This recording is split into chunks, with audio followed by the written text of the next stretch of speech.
Bank final का एक balance sheet का फॉर्मेट प्रॉपरली प्रेजेंट कर लिया है। प्रॉफिट एंड लॉस का एक फॉर्मेट हमने एक्सप्लेन कर लिया है। वहां पर 1 to 16 शेड्यूल्स हमने दिखाए थे। अब उस शेड्यूल्स की बात करते हैं। सो 1 to 16 का एक वर्किंग नोट यहां पर हमें प्रेजेंट करना है। सो वर्किंग नोट के लिए भी यहाँ पर आपको एक कॉलमनर फॉर्म में प्रेजेंट करना रहेगा। सो प्रॉपरली यहाँ पर प्रेजेंटेशन को इम्पोर्टेंट है, ड्रॉ करके फिर लिखिए तो एक अच्छे से दिखेगा प्रेजेंटेशन। ठीक, वर्किंग नोट के लिए यहाँ पर भी आपको 4 कॉलम्स ड्रॉ करने हैं। यहाँ पर पहला कॉलम आएगा शेड्यूल नंबर, सेकंड आएगा particulars, third and fourth amount. यहाँ पर 2 अमाउंट कॉलम ड्रॉ करने हैं। एडजस्टमेंट के लिए होता है, कहीं पे एडलेस करने की जरूरत पड़ती है तो आप इनर साइड में लिखते हो, एडलेस होने के बाद वो बाहर चला जाएगा। तो इस तरह से इनर आउटर फॉर्म के लिए आपको 2 अमाउंट कॉलम रिक्वायर्ड रहेंगे। तो ये 1 to 16 के वर्किंग नोट्स हम एक्सप्लेन कर रहे हैं। ठीक, सो पहला शेयर कैपिटल, जो 1 to 16 बैलेंस शीट और प्रॉफिट एंड लॉस में लिए हैं उसी सीक्वेंस से यहाँ पर ये वापस से होने वाला है। बट वो हेड था, उसके अंदर कौन से कंटेंट्स आते हैं ये हम एक्सप्लेन कर रहे हैं। So first share capital. Share capital में सबसे पहले आता है ऑथोराइज शेयर कैपिटल। इस ऑथोराइज शेयर कैपिटल को रजिस्टर्ड शेयर कैपिटल भी बोला जाता है या फिर नॉमिनल शेयर कैपिटल। ठीक, issued share capital, subscribed share capital, called up share capital, paid up share capital। अब अगर क्वेश्चन में इतने सारे दिए तो सब तो लिखने रहेंगे, बट हमारे काम का कौन सा रहेगा, ये लास्ट वाला पेड अप शेयर कैपिटल हमारे लिए सबसे इंपॉर्टेंट है। ये नहीं है तो आप कॉल्ड अप ले लो, कॉल्ड अप नहीं है तो फिर सब्सक्राइब ले लो, सब्सक्राइब नहीं तो इशूड, इशूड नहीं है तो जो ऑथराइज है वही हमारे काम का रहेगा। और अगर इतने सारे सब दिए हैं तो हमारे काम का कौन सा है, ये लास्ट वाला पेड अप शेयर कैपिटल। ठीक, इसमें और एक पार्ट आ सकता है कॉल्स इन एरियर्स। अगर कोई कॉल्स इन एरियर्स है तो कॉल्स इन एरियर्स यहाँ पे लिखते हो, उसे लेस करके फिर रिमेनिंग अमाउंट आपको शेयर कैपिटल का ट्रीट करना है। जो भी है, अगर क्वेश्चन में अवेलेबल है तो आप कॉल्स इन एरियर्स भी यहाँ पर लिख सकते हो। कॉल्ड अप में से कॉल्स इन एरियर्स माइनस हो सकता है, फिर आपको पेड अप मिलेगा। पेड अप में से कॉल्स इन एरियर्स माइनस नहीं होगा, कॉल्ड अप में से कॉल्स इन एरियर्स माइनस होता। कॉल्ड अप नहीं है तो फिर सब्सक्राइब शेयर कैपिटल में से हो जाएगा, अगर सब्सक्राइब नहीं है तो फिर इशूड में से हो जाएगा। क्लियर? तो कॉल्स इन एरियर्स अगर है तो शेयर कैपिटल का नेट अमाउंट कैसा आएगा, जब आप उस अमाउंट में से जो भी अमाउंट आपके ट्रायल बैलेंस में है साथ में कॉल्स इन एरियर्स भी है, तो कॉल्स इन एरियर्स माइनस होकर जो अमाउंट बचेगा ये आपका फाइनल अमाउंट रहेगा शेयर कैपिटल का। यहाँ पे और एक कंटेंट आ सकता है शेयर फॉरफिटेड अकाउंट। अब शेयर फॉरफिटर क्या होता है ये ऑलरेडी आप लोगों ने सीखा हुआ है। अगर कोई पर्सन शेयर्स का कॉल मनी नहीं देता है तो उसके शेयर्स फॉरफिट किए जाते हैं, मतलब उसने अभी तक जो भी पैसा हमें दिया है वो हम जमा कर लेते, उसे रिटर्न नहीं देते। It's a gain. ठीक, पर ये शेयर से रिलेटेड है तो ये यहीं पर रिकॉर्ड किया जाएगा, share forfeited account. Number 2, reserve and surplus. Reserve and surplus में सबसे पहले स्टैट्यूटरी रिजर्व जो हमने एप्रोप्रिएशन में से क्रिएट किया था, general reserve fund, investment fluctuation fund, asset replacement reserve, asset को रिप्लेस करने के लिए रिजर्व क्रिएट किया जाता है, कॉन्टिजेंसी रिजर्व, कॉन्टिजेंट लायबिलिटीज का पेमेंट करने के लिए contingency reserve, dividend equalisation fund, and last profit and loss appropriation account. तो प्रॉफिट एंड लॉस में सबसे लास्ट में हमने क्रिएट किया था एप्रोप्रिएशन में balance transfer to balance sheet.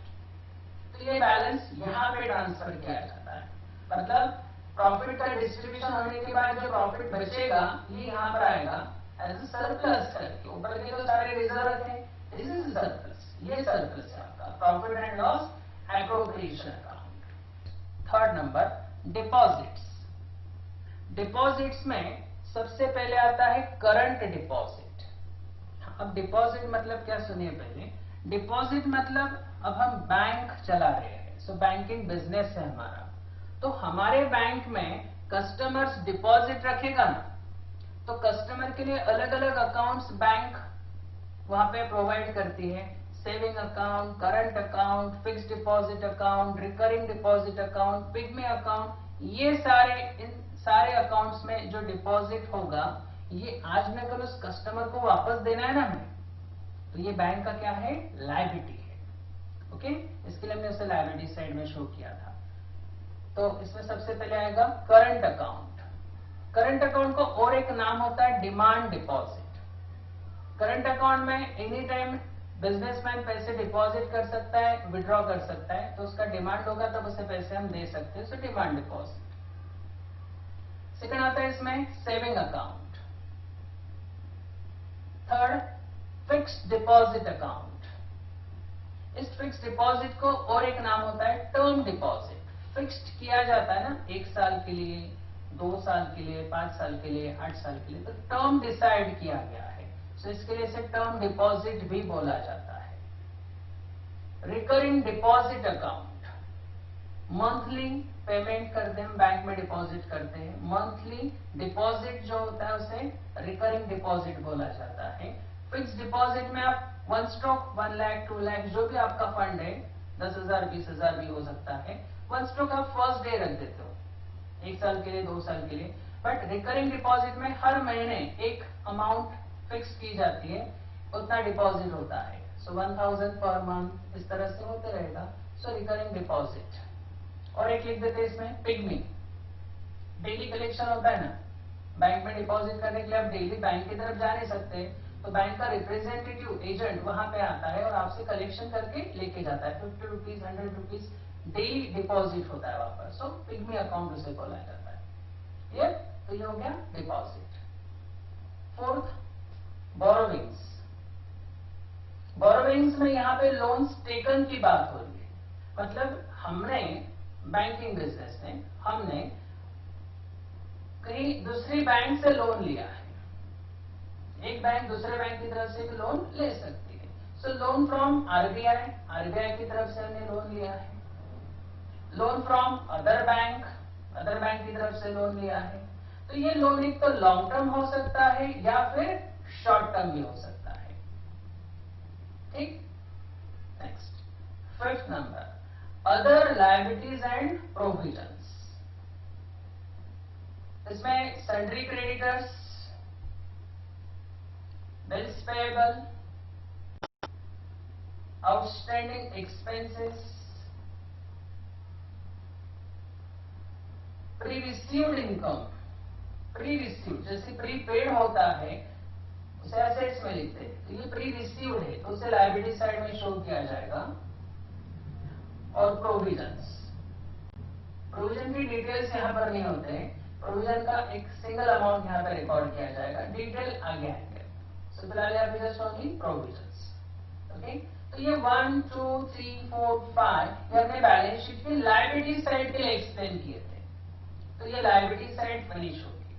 अब एसेट्स में थे 6 to 11। ठीक, तो देखते हैं आगे एसेट्स के बारे में भी जो वर्किंग नोट्स हमें करनी है। Next cash in hand and balance with RBI.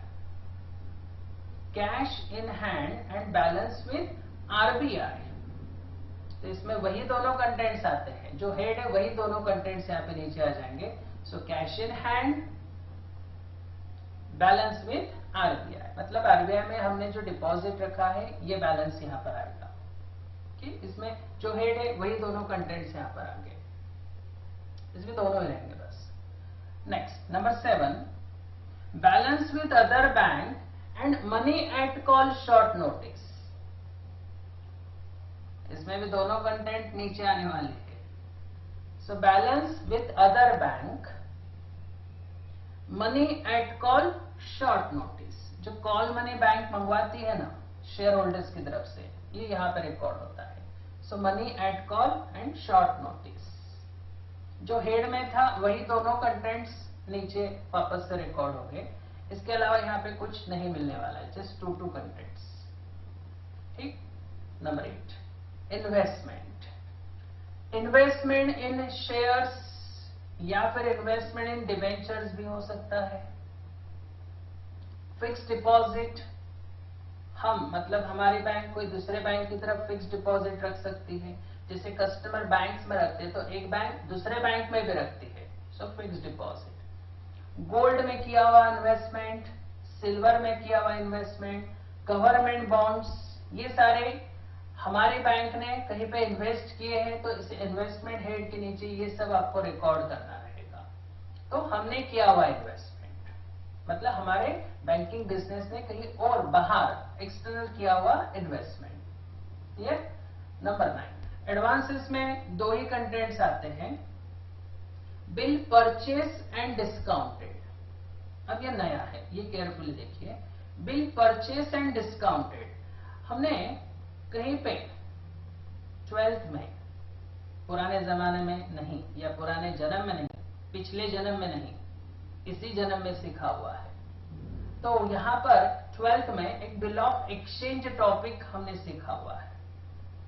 Bill of exchange में ड्रावर था, ड्रावी था, ड्रावी बिल एक्सेप्ट करता था और ड्रावर उसे रिसीव करता था। तो ड्रावर को अगर आज के डेट में पैसा अगर रिक्वायर्ड है तो ड्रावी के पास तो नहीं, इसके लिए उसने 2 मंथ्स 3 मंथ्स का बिल एक्सेप्ट किया है। तो ड्रावर को आज पैसा कहां से मिलता था, तो ड्रावर ये बिल ऑफ एक्सचेंज बैंक में डिस्काउंट करता था। याद आ रहा है? Very good. तो ये बिल ऑफ एक्सचेंज बैंक में डिस्काउंट करने के बाद ड्रावर को तो पैसा मिल गया, तो इसने ये बिल बैंक को दिया ना, मतलब उसने ये डॉक्यूमेंट बैंक को सेल कर दिया। तो अगर हम सेल कर रहे थे तो अब बैंक क्या कर रही है उससे? यस, सो बिल परचेज, बैंक उसे परचेज कर रही है। ठीक। सो बिल परचेज एंड डिस्काउंटेड, जो बिल डिस्काउंटेड हुए हैं इसका मतलब बैंक ने उसे क्या किया है? परचेज किया है। सो ऑन ड्यू डेट ड्रावी जो पैसा ड्रावर को देने वाला था अब किसे देगा? बैंक को देगा।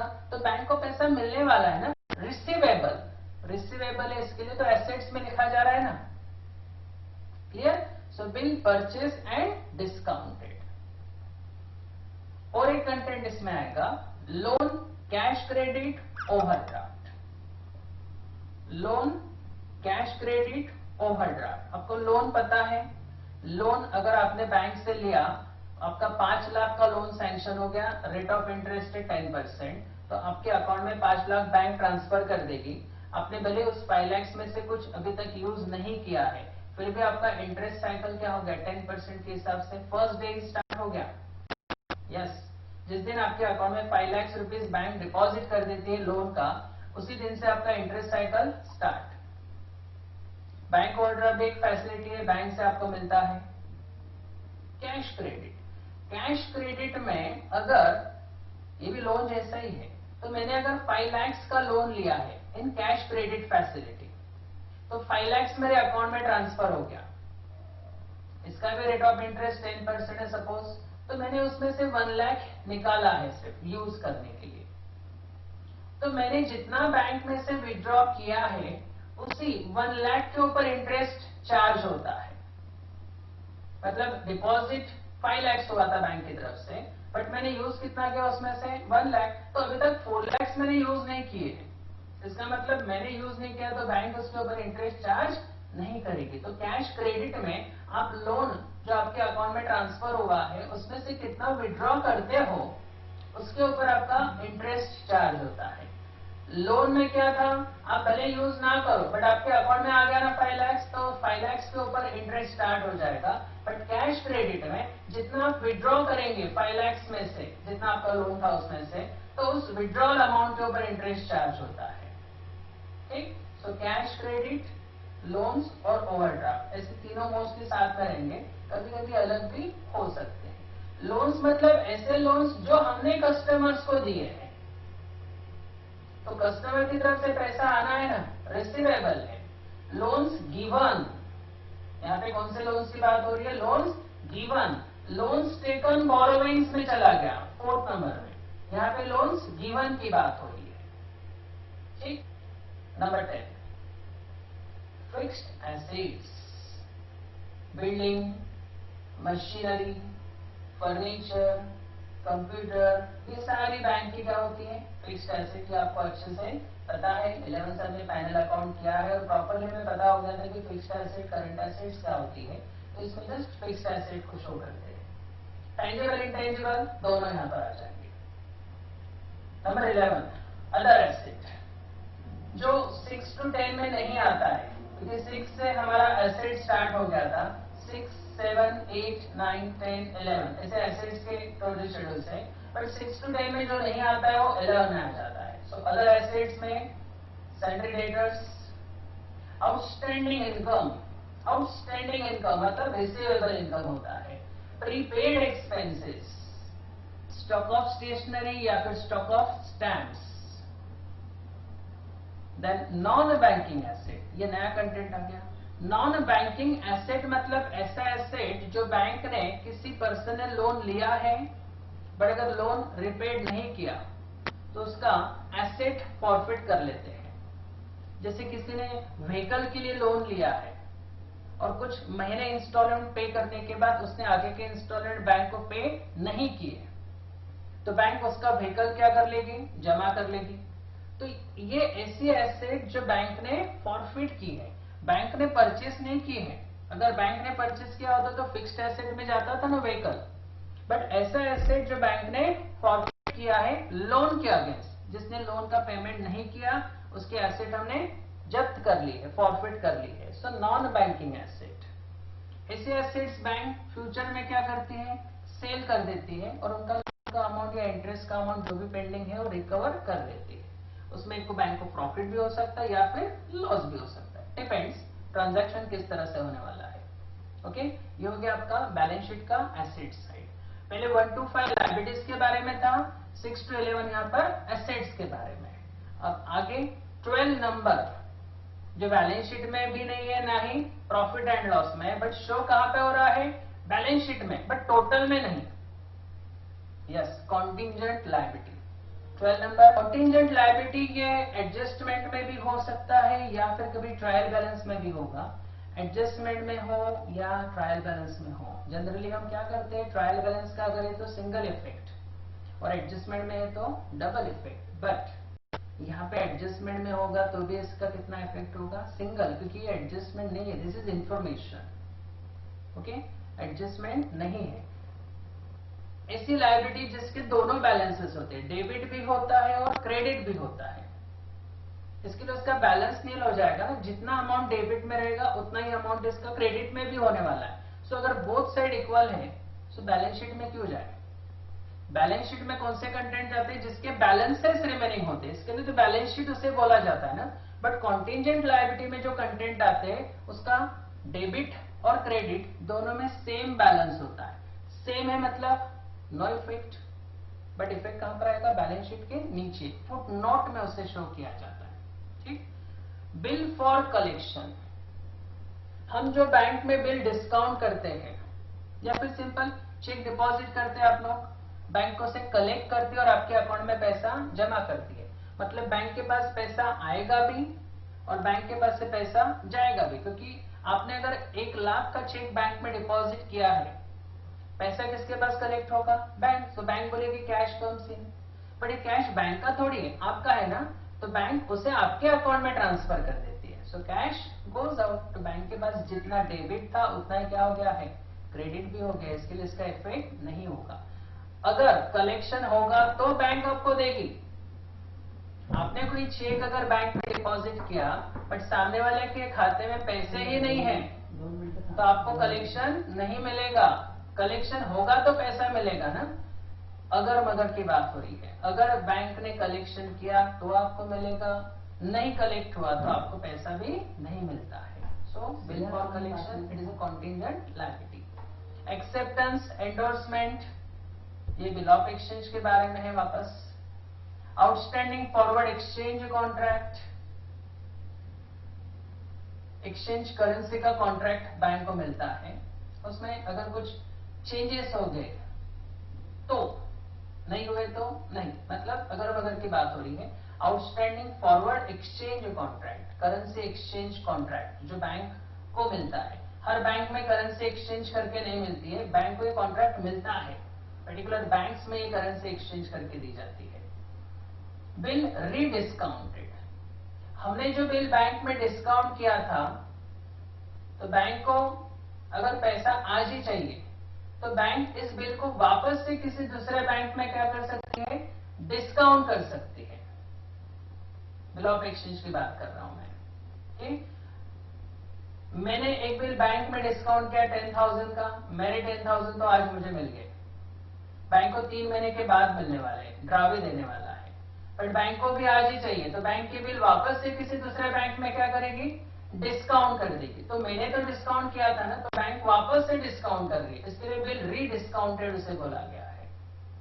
ठीक, एम्प्लॉइज बोनस पेंडिंग, एम्प्लॉइज का बोनस मैनेजमेंट डिसाइड करता है, बट अगर एम्प्लॉयज बात के लिए एग्री नहीं हुए, मैनेजमेंट बोल रहा है कि 5% बोनस देंगे और एम्प्लॉय बोल रहे हैं कि नहीं हमें 10% चाहिए, तो जब तक उन दोनों का डिसीजन नहीं होता है तब तक बोनस नहीं दिया जाएगा। अगर डिसीजन हुआ तो बोनस दिया जाएगा, अगर नहीं हुआ तो नहीं दिया जाएगा। सो कॉन्टिजेंट लायबिलिटी, कुछ पर्टिकुलर डिसीजन अगर नहीं होता है तो बोनस नहीं मिलेगा, और अगर डिसीजन ही नहीं हुआ तो बोनस भी नहीं है, और डिसीजन होगा तो बोनस दिया जाता है, तो इस लायबिलिटी को बोला जाता है कॉन्टिजेंट लायबिलिटी। ठीक, बैलेंस शीट फिनिश। 13, 14, 15 एंड 16 चार schedules. 13 number interest earn, bank का जो मेन इनकम होता है इंटरेस्ट का, उससे रिलेटेड पार्ट यहां पर आने वाले हैं। तो बैंक को इंटरेस्ट कहां से मिलेगा, तो बैंक जो लोन्स देती है उसके ऊपर इंटरेस्ट मिलेगा ना। So interest received on loans, discount received, आपने जो बिल बैंक में डिस्काउंट किया था, बैंक आपको पूरा पैसा देती है क्या, नहीं, बैंक उसमें से डिस्काउंट काट लेती है ना, तो बैंक का हो गया income. Interest received on investment, investment का भी इंटरेस्ट बैंक को मिलेगा। सो इंटरेस्ट से रिलेटेड सारे इनकम्स यहां पर रिकॉर्ड होने वाले हैं। 14 अदर इनकम, इंटरेस्ट के अलावा जो भी इनकम रहेगा यहां पर आएगा, कोई भी इनकम हो, इंटरेस्ट से रिलेटेड हो तो 13 नंबर, इंटरेस्ट से रिलेटेड नहीं है तो 14 नंबर। जैसे कि रेंट रिसीव्ड, कमीशन रिसीव्ड, और इसमें मोस्टली कुछ नहीं आने वाला है, जस्ट दो कंटेंट्स याद रखिए। इंटरेस्ट के अलावा सारे इनकम आपको यहां पे लिखने हैं। ठीक, 15 तब इंटरेस्ट जो पे किया गया है, सो बैंक इंटरेस्ट किससे देती है, अपने कस्टमर्स को देती है ना, अकाउंट्स में जो डिपॉजिट है उसके ऊपर। सो इंटरेस्ट लोन्स, पहले इंटरेस्ट पेड ऑन लोन्स ले लेते हैं, बैंक भी लोन लेती है तो बैंक को भी तो इंटरेस्ट देना पड़ेगा ना। So interest paid on loans, interest paid on deposits, just to contents, on loans, on deposits. ठीक, अगर आप बैंक में सेविंग अकाउंट ओपन किए तो बैंक आपको इंटरेस्ट देंगे ना, तो बैंक का खर्चा हो गया और आपका इनकम हो गया। ठीक, and last 16 number operating expenses, हमने लिखते वक्त प्रॉफिट एंड लॉस में ऑपरेटिंग एक्सपेंसेस एंड प्रोविजंस ऐसे लिखा था, तो इसमें ऑपरेटिंग एक्सपेंसेस के डिटेल्स पहले लिखेंगे और फिर नीचे प्रोविजन के डिटेल्स हम लिखने वाले हैं। सो ऑपरेटिंग एक्सपेंसेस, बिजनेस से रिलेटेड ऑपरेटिंग जो भी एक्सपेंसेस रहेगा बिजनेस के लिए होने वाला है, वो सारे एक्सपेंसेस यहाँ पर आते हैं, जैसे salary, rent, electricity, printing and stationery, postage, bad debts, depreciation, management expenses, बहुत सारे आपको अब लिखने की जरूरत, इतना लिखने की जरूरत नहीं पड़ेगी, ज्यादा कुछ नहीं यहाँ पर, जस्ट एक्सपेंसेस, जो भी एक्सपेंसेस दिखेगा यहाँ पर ही आने वाला है, कहीं दूसरी जगह पे जाने वाला नहीं है। एंड लास्ट इसी में 16 नंबर में आता है प्रोविजन। 3 प्रोविजंस हमेशा याद रखिए, ये मोस्टली क्वेश्चंस में होती है। So provision for doubtful debts, rebate on bill discounted, provision for taxation. Provision for doubtful debts मतलब आरडीडी जो 11 से लेकर आप अभी तक रीड करते आ रहे हो, रिबेट ऑन बिल डिस्काउंटेड, ये बिल डिस्काउंटेड से रिलेटेड है। 9 नंबर में जो हमने बिल परचेस एंड डिस्काउंटेड लिखा है उससे रिलेटेड एक प्रोविजन होती है। And last provision for taxation. ये 3 एडजस्टमेंट मोस्टली यहाँ पर होने वाली है। तो ये 16 शेड्यूल्स हमने एक्सप्लेन कर लिए हैं। इसे प्रॉपरली नोट डाउन कीजिए और याद से मुझे भेजिए। ठीक, मैं उसे चेक करूंगा आप किस तरह से लिख रहे हो, तो मुझे पता रहेगा कि आप सही में उसे नोट डाउन कर रहे हो। तो याद से उसे लिखने के बाद मुझे भेजना है मेरे मोबाइल नंबर पर। ठीक, और अपने नाम के साथ भेजिए तो मुझे पता रहेगा कि ये किसने भेजा है।